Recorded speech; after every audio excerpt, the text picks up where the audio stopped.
বাঙালির মাথার কি বুদ্ধি, আজ থেকে 15 দিন আগে সেই ফেরানো হাসাছে এই কথা কোন ফেরানো হাসাছে। আমি তাজ্জব হয়ে গেছি, এই কবে মিশরের জাদুঘর পড়ে আছে, একেবারে বাঙালি বুদ্ধি করে হাসিয়া তুলছে। এরপরে গত 40 দিন থেকে দেখতেছি এই ফেরাউন আবার কথা ফুটিছে। এই ফেরাউনে বলিচ্ছে, ভাই তে তোমার নাম কি? কই আমার নাম ফেরাউন। তে তোমার এই দুর্গতিকে করছে, আমি জালেম ছিলাম, মানুষের ক্ষতি করেছি, আল্লাহর বিরোধিতা করেছি, এই জন্য আমার এই অবস্থা। তে তোমাকে সুটকি করে কে রাখলো? করছে এই জন্য রাখা হয়েছে আমার থেকে যাতে ওই জালেম বান্দাগণ শিক্ষা গ্রহণ করে। কি মানুষের বুদ্ধি রে বা! মরা মানুষের মুখ দিয়ে কথা ফুটাচ্ছে, মরা মানুষের মুখ দিয়ে কথা ফুটালে বোঝে, অথচ কোরআন হাদিসের কথা বোঝে না। আমরা না বুঝে বেড়াচ্ছি কি? বুঝতে রাজি আছেন? কারা কারা দুহাত তুলে আল্লাহকে দেখান, নামান হাত। আমি আপনাদেরকে আগে পরীক্ষা করব যে জান্নাতের পথ ধরবেন না জাহান্নামের পথ ধরবেন। পরীক্ষা ছাড়া আমি রোগীর চিকিৎসা করি না। যেরকম ডায়াগনস্টিক সেন্টার আছে, প্রস্রাব পায়খানা, ইসিজি, তারপরে এমআরআই, এক্সরে, কত পরীক্ষা আছে না? ডাক্তাররা পরীক্ষা করে লিখে দেয় এই রক্তের গ্রুপে, প্রেসারে, এই ব্যাধি, আপনি চিকিৎসা করেন ডাক্তার সাহেব। রিপোর্ট ডাক্তারের কাছে দিলে ইচ্ছা মতো ওষুধ লেখে। তা আপনাকেও আমাকেও পরীক্ষা করা দরকার আছে না নাই? সে পরীক্ষা রক্ত নেওয়া হবে না, আপনার মুখ দিয়ে আপনার পরীক্ষা করা হবে। হ্যাঁ, এই পরীক্ষা যারা যারা ফেল করবেন, জিব্রাইল ওর পাস করাবে পারবে না। তাহলে আগে পরীক্ষা করা দরকার, কথা ঠিক কিনা? তাহলে পরীক্ষা করতে গেলে স্লোগান দেওয়া লাগবে। রাজি আছেন? এই স্লোগান হলো, আল্লাহ কোরআনে বলছেন, ও রব্বাকা ফাকাব্বির, সূরা মুদ্দাসসিরে আছে, ও রব্বাকা ফাকাব্বির, তোমরা রবের নামে তাকবীর পাঠ করো, আল্লাহু আকবার। আপনারা এই তাকবীর কি দিতে পারবেন? এই তাকবীর দিলে কি গুনাহ হবে? এই তাকবীর কার নামে? আল্লাহর নামে। এরপরে সাহাবারা যখন বদরের যুদ্ধে নামলেন, যখন সাহাবারা আস্তে আস্তে শহীদ হতে লাগলেন, রসুল বললেন, আল্লাহ আমার তৈরি করা সামান্য সাহাবী তারা তো যুদ্ধে শহীদ হয়ে যাচ্ছে, তাহলে আমি কাদেরকে নিয়ে এই ভূখণ্ডে ইসলাম বিজয় করব। তখন সাহাবারা দেখলো যে না, আমাদের বোধহয় আর নিস্তার নাই, পরাজিত হওয়াই লাগবে। তখনই বদরের প্রান্তরে একবারে 313 জনের ভেতরে ওই সময় 14 জন সাহাবী শাহাদাত বরণ করেছেন। বাদ বাকি সাহাবী এমন তাকবীর দিলেন, ওই মক্কার অল্প কিছু কাফেরের কলিজা যখন ভয় পয়দা হলো, বদর প্রান্তর থেকে তারা বিতাড়িত হয়ে গেল। আল্লাহু আকবার। ওই তাকবীর যে আল্লাহ দিতে বলছেন সে আল্লাহ এখন আছে। ফেরাউনকে যে আল্লাহ পানির ডুবে মারছে ওই আল্লাহ আছে। নমরুদক জুতো পিটা করে মারিছে সে আল্লাহ। হ্যাঁ, তুই আল্লাহ বাদ দিয়ে আপনি কাক বানিচ্ছেন? খুবই তো করছেন আছে, তুই আল্লাহ ভালো লাগে না? তাহলে আপনারা একটু জোরে সোরে গলা খাকার দিয়ে নেন। নারায়ে তাকবীর, নারায়ে তাকবীর, নারায়ে তাকবীর। আমার নেতা তোমার নেতা বিশ্ব নবী মুস্তাফা, আল কোরআনের আলো, আল কোরআনের আলো। এই স্লোগান কোন মেলা মানুষ কয়নি। যারা যারা মুখ খুলেননি, জিবরাইলের কোন হাদায়াত করে পারবে না। সংসদে কোরআনের আইন না হওয়া পর্যন্ত সুদ হারাম হবে না, পর্দা ফরজ হবে না, চুরি বন্ধ হবে না, ঘুষ বন্ধ হবে না, দুর্নীতি বন্ধ হবে না, বেপর্দা বন্ধ হবে না, অন্যায় অপকর্ম বন্ধ হতে পারে না। এই জন্য কোরআনের আইন সংসদে চালু করিতেই হবে। নামাজ আদায় করা যেরকম ফরজ, তার চেয়ে 500 গুণ বেশি ফরজ আল্লাহর আইন চালু করা। এখন আমরা ভাই শোনেন, দীর্ঘদিন হলে বক্তৃতা দিচ্ছি, এই বক্তৃতা দিয়ে কোনো লাভ হচ্ছে না, কথা ঠিক কিনা? আপনার শোনেন, কোদাল চিনেন? কোদাল, কোদাল দিয়ে মানুষ কাজ করে, কিন্তু কোদাল কিনতে দুটা পার্টস খুব দামি লাগে, একটা লোহার কোদাল আর একটা হলো ডাঁট। এখন এক লোকের কোদাল কেনার টাকা আছে, কিন্তু ডাঁট কেনার টাকা নেই। তখন ওরা দুইজন ডেকে পরামর্শ করে ভাগিয়ে কোদাল কিনিচ্ছে। একজন কিনছে কোদাল, আর একজন কিনছে ডাঁট। দুইজন বসে ডাঁট লাগাছে, কিন্তু তার ডাঁট ই গরুর লাত ফালাবি, আর যার কোদাল ই করছে আমি আলু বান্ধে দেবো।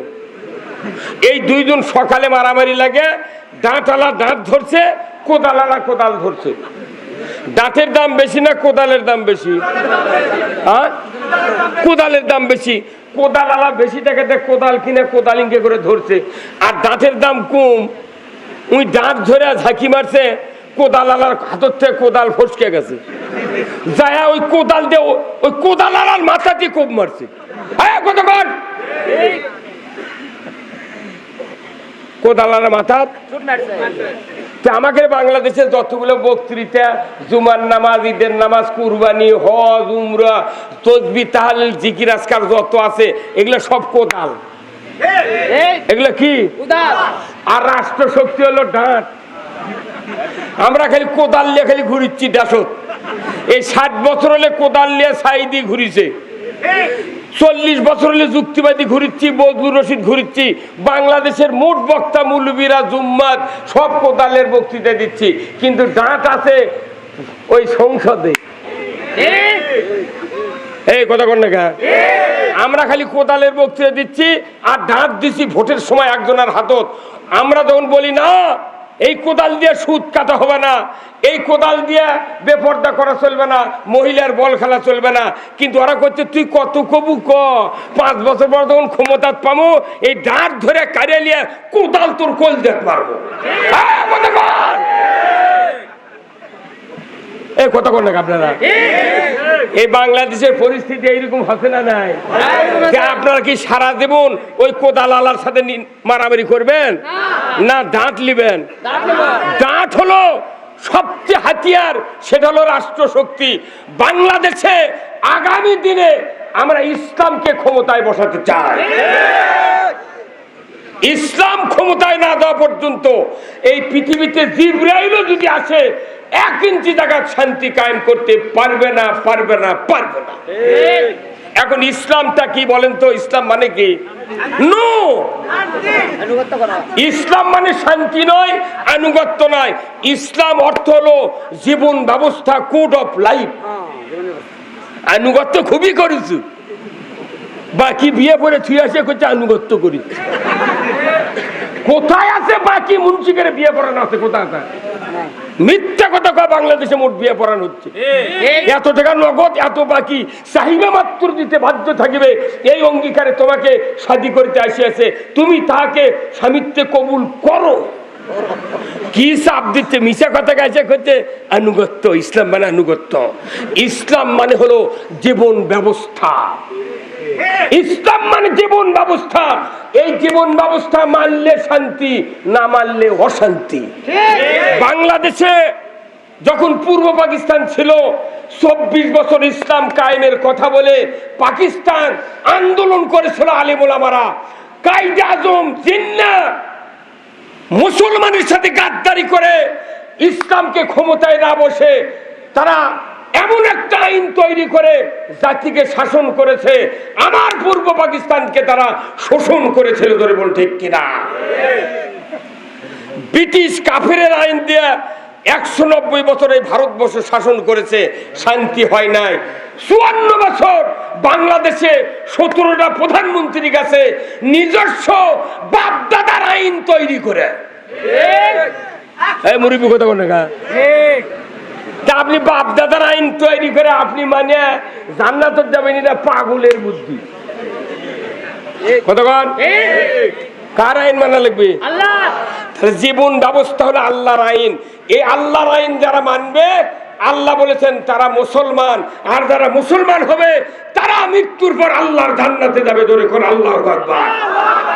আমরা কি আল্লাহর আইন মানতে পারছি? তাহলে কেন পারছি না? কেন আল্লাহর আইন দরকার? এই দুটা চিকিৎসা আমি দিয়ে মঞ্চ থেকে নেমে যাব। এখানে বক্তৃতা দেওয়ার কিছু নাই।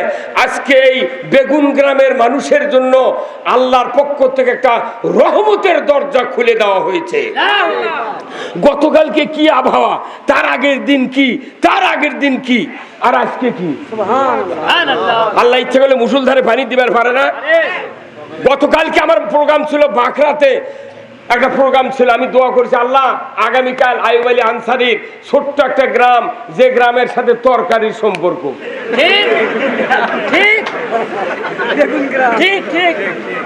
বেশি জাল দেওয়া লাগে না, এমনি সেদ্ধ হয়ে যায়, তার নাম কি? আল্লাহ ওই গ্রামে যদি তুই পানি দিস, পাওটাও দিয়ে মানুষ হাঁটে পারবে না। অতএব একটু একটু রহমত করো, আর আমাকে জমি লাগানোর তুমি ব্যবস্থা করে দাও। আল্লাহর ইজ্জতের কসম, আজকে সারাদিনে বহু পানি কমে গেছে। আমি 14 বিঘা জমি আবাদ করবো ভাই, আমি একটা গোছ দিবার পারিনি। সবার সমস্যা, যাই আগে লাগাচ্ছে তার ডুবে গেছে, যাই লাগাবার পারেনি তার বেতন পচে যাচ্ছে। এই সভা করে কি শান্তি হবে? তাহলে এই দুর্গতি কেন হলো? আল্লাহ কোরআনে বলছেন, জাহারাল ফাসাদু ফিল বাররি ওয়াল বাহার বিমা কাসাবাত আইদিন নাস।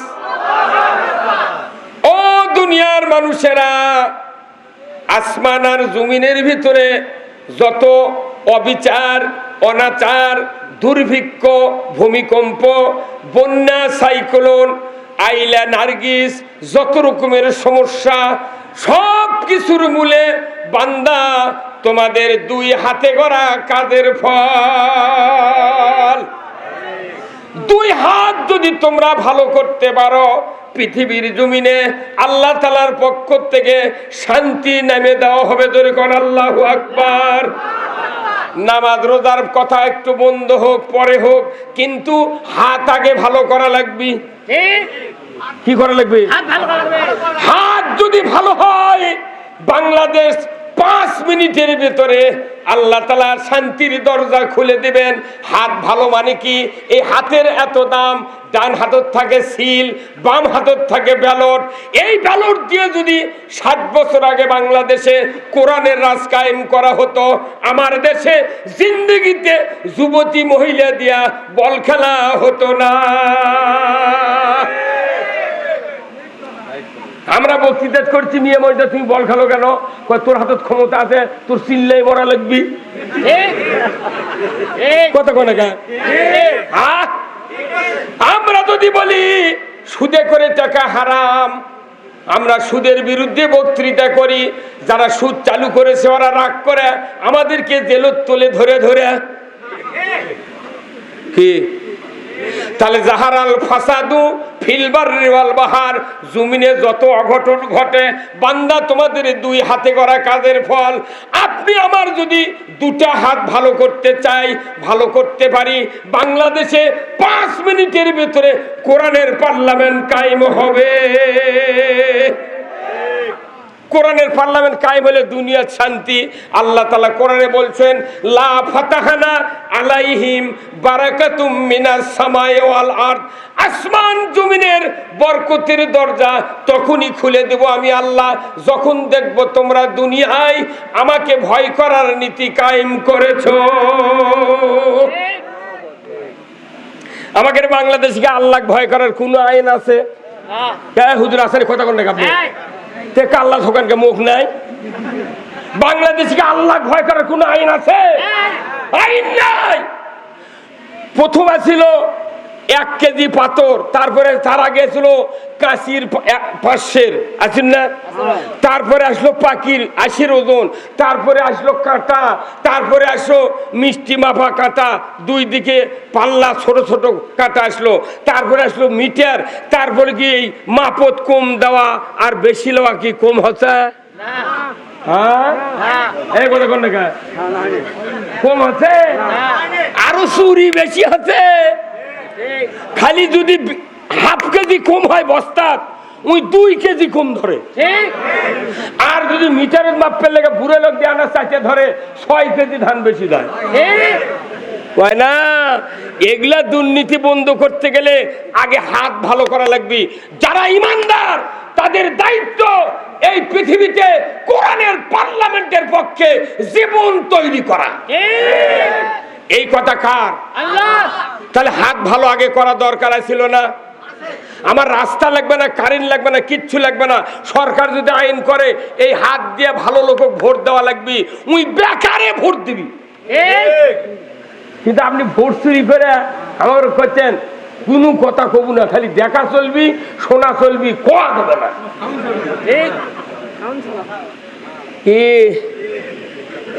না সাহস কিরে, একটা যুবতী মেয়ে দিয়ে বল খেলাচ্ছে।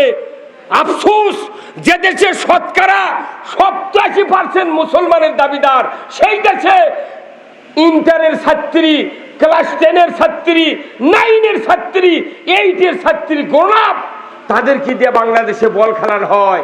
টেলিভিশনে কয় বিদেশের মাটিতে বাংলাদেশের গৌরব উজ্জ্বল মহিলারা আমাদেরকে স্থান করে দিয়েছে। এই কথা কোন টাকা? আপনি মহিলা দিয়ে বল খেলবেন আর জুম্মার দা তাহাজ্জুদ পড়বেন, ওই তাহাজ্জুদের 4 আনার দাম নাই। এই কথা কোন টাকা? সুদ, ব্যাংকে সুদ চলবে, আপনার উমরা করার, হজ করার 4 আনার দাম নাই। আপনি সুদের টাকা দিয়ে হজ করে ওটি যা করছেন, ইন্নাল হামদা ওয়ান নিয়ামাতা লাকাল মুলক, আল্লাহ তোমার সমস্ত প্রশংসা আর যত নিয়ামত তুমি পৃথিবীতে দিয়েছো, তোমার সবচেয়ে বড় নিয়ামত আল্লাহ তোমার রাজত্ব। এই বাংলাদেশে 30 লক্ষ বড় হাজি আছে, আর কয়েক কোটি আছে উমরার হাজি। এই হাজিরা যদি আল্লাহর রাজত্ব কায়েমের জন্য চেষ্টা করত, আর মসজিদের ইমামরা যদি খুতবার ওই হাদিসের অর্থটা বলতো, আমাকে বাংলাদেশ জামাত ইসলামী নয়, তবলিগ নয়, আওয়ামী লীগ নয়, বিএনপি নয়, জাতীয় পার্টি নয়, কারো বক্তৃতা করা লাগতো না, ওই হাদিকের ঠেলায় বাংলাদেশে ইসলাম কায়েম হয়ে যেত। কি মানে মানুষ গালে কি লাভ? আমরা ইমামরা মুলিবিরা ঠিক হওয়ার পারিনি। বাইতুল মুকাররমের ইমাম এত বড় জালিম, আল্লাহর কথা না বলে নেতার পক্ষে তেল দেওয়ার কারণে তার খতিবগিরি ছেড়ে পলে যাওয়া লাগছে।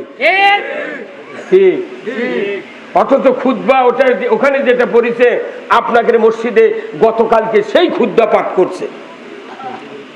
আমার ভাইরা, আল্লাহ রাব্বুল আলামিন কোরআনুল কারিমে সূরা নহল 90 নম্বর আয়াত আল্লাহ তাআলা সানি খুতবার ভেতরে আশরাফ আলী থানভী একটা আয়াত লিপিবদ্ধ করে রেখেছেন। প্রতিদিন মসজিদের ইমামরা আমরা তেলাওয়াত করি। ওখানে বলা আছে, ইন্নাল্লাহা ইয়ামুরু বিল আদলি ওয়াল ইহসান ওয়া ইতা'i যিল কুরবা ওয়া ইয়ানহা আনিল ফাহশাই ওয়াল মুনকারি ওয়াল বাগই ইয়াইযুকুম লাআল্লাকুম তাযাক্কারুন। আমার আল্লাহ বলেছেন, নিশ্চয় আমি আল্লাহ আমার পক্ষ থেকে আদেশ করতেছি, তোমরা 3টা কাজ অবশ্যই করবে। 1 নাম্বার, ন্যায় বিচার সমাজে কায়েম করবে। যেরকম আল্লাহু আকবার, নামাজ যেরকম ফরজ, সমাজে ন্যায় বিচার কোর্টের মাধ্যমে, সরকারি আইনের মাধ্যমে কায়েম করা ওই রকম ফরজ। সরকার যদি ন্যায় বিচার কায়েম করে আমাকে কি ক্ষতি না লাভ? কিন্তু ন্যায় বিচারের কথা আমরা খবর লেগে সাইদি খবর লেগে ধরে লে যা ইঞ্জেকশন করে মেরে ফেলে দিল।